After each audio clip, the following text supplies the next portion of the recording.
आधी किंवा मी जन्म घेण्याच्या आधी नाही, आपल्याला असं कोणीही विचारलेलं नाही. म्हणजे आपल्या जन्म घेण्यासाठी आपली इच्छा महत्वाची आहे का? नाही. आपण येतो ते अनिच्छेने येतो. म्हणजे आपल्याला वाटलं की आता मला जन्म नको तरी सुद्धा यावं लागतं. दुसरा प्रकार आहे तो म्हणजे परिइच्छेचा प्रकार. परिइच्छा म्हणजे काय की दुसऱ्यांची इच्छा आहे म्हणून येतो. तो कोण येतो माहितीये? तो माझा भगवान परमात्मा येतो. तो कशासाठी येतो? भक्ता राखे पायापासी दुर्जनांशी संवरी. भक्ताला राखण्यासाठी येतो.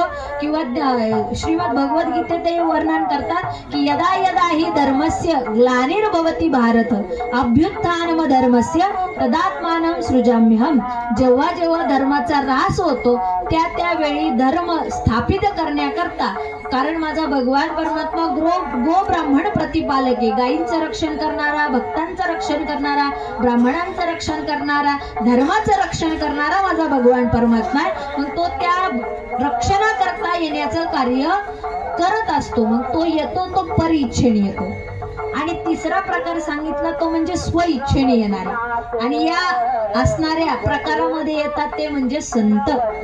की ते संत कशासाठी येतात? स्वतःच्या इच्छेने येतात. स्वतःच्या इच्छेने का बरं येतात? कारण त्यांना आपल्या सगळ्यांचा कळवळा येतो म्हणून. आपली करुणा येते. काय करुणा येते? एका ठिकाणी वर्णन आहे की येतो हिताचा कळवळा. का बरं कळवळा येतो माहितीये? पडती हाती म्हणून काळा. की काळाच्या तावडीत आपण सारखी गुंतत राहिलो म्हणून त्या संतांना आपला कळवळा येतो, आपली करुणा येते आणि त्याच्यामुळे संत येत असतात.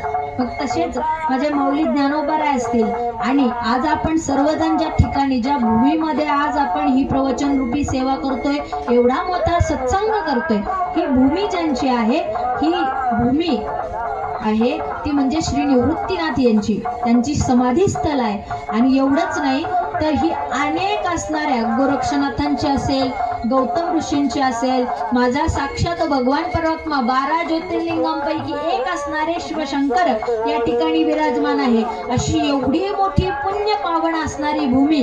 आणि आपण आज सर्वजण या ठिकाणी या एकादशीच्या प्रवचनानिमित्त अगदी धावती म्हणजे अगदीच एक 15 ते 20 मिनिटांपूर्वी मला आमचे माधव मामा म्हणाले की चला आपण थोडी का पण